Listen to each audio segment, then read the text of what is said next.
Hello, class. All right, let's get into it. Today, we're going to tackle a really key topic in Canadian taxation, the child care deduction. My goal here is to really break this down for you so you don't just memorize the rules, but you actually get the logic behind them. Let's get started. So, we're going to zero in on Section 63 of the Income Tax Act. This is the child care expense deduction. And let me tell you, you need to pay close attention to this one. Whether you end up preparing tax returns or giving high-level tax advice, you are absolutely 100% going to run into this. Okay, so here's our game plan. We'll start with the why this rule even exists. Then we'll define who and what qualifies.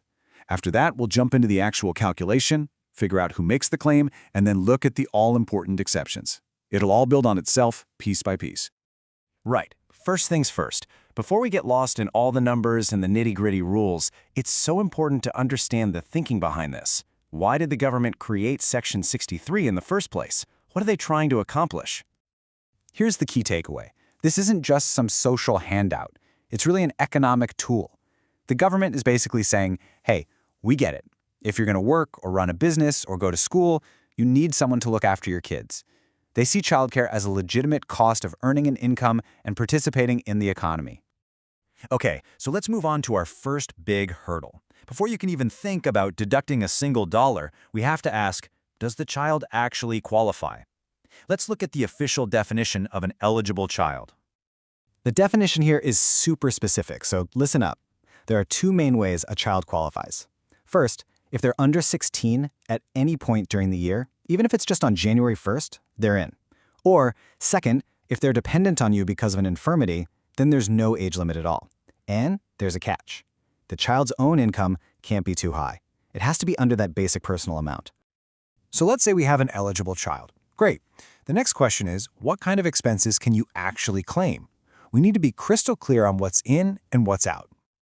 You know, the list of what qualifies is actually pretty broad. It's everything from your standard daycare to summer camps, even boarding school. But, and this is a huge but, look at that last point. Who you pay is incredibly strict. You can't just pay your 16-year-old niece to babysit and then deduct it.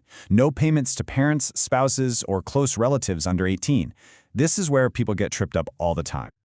Okay, that's the expense side. Now we need to talk about income, because the term earned income for this specific deduction has its own definition. Of course, it includes your regular job and business income, but notice it also includes things like scholarships and research grants.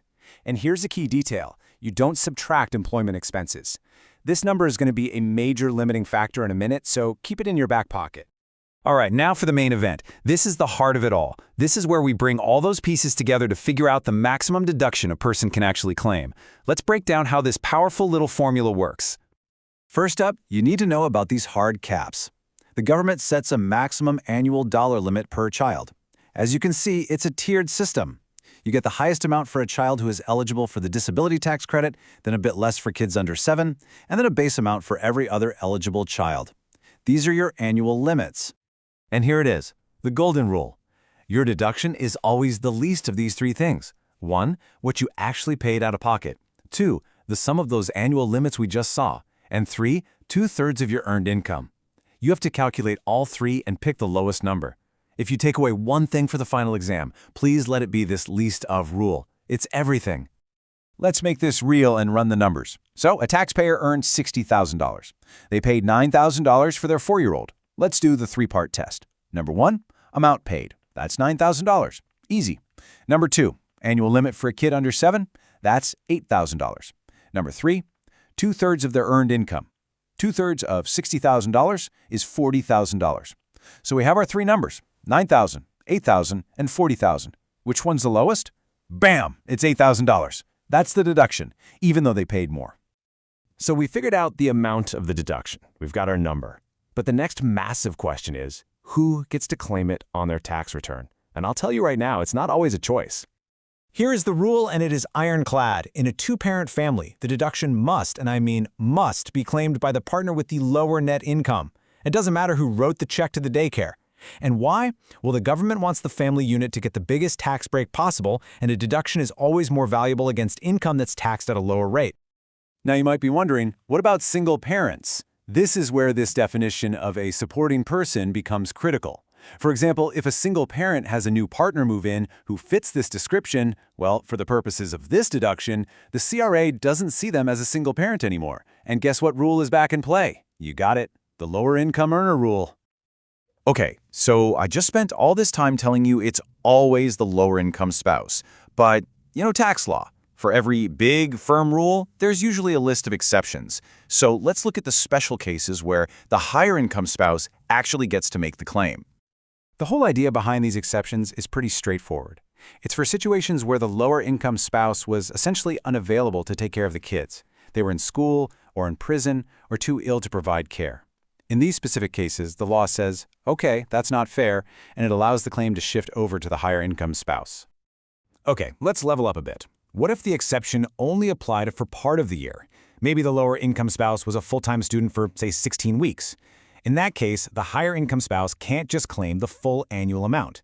Instead, their claim is based on a special weekly limit multiplied by the number of weeks the exception applied. So they'd take the weekly amount for their child, say $200 for a kid under 7, and multiply it by those 16 weeks. Before we wrap this all up, I want to bring one thing back to the front of your mind. This fraction, 2/3, it's that third part of the least of rule, the earned income limit.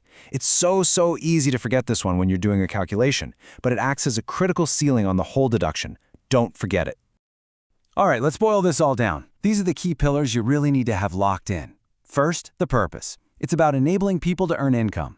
Second, the claimant. It's almost always the lower income spouse. Third, the calculation, that all-important least of 3 things. And fourth, the exceptions. Know when the rules can be bent. So I'll leave you with a question to chew on. We've gone through the what and the how, but let's think about the so what.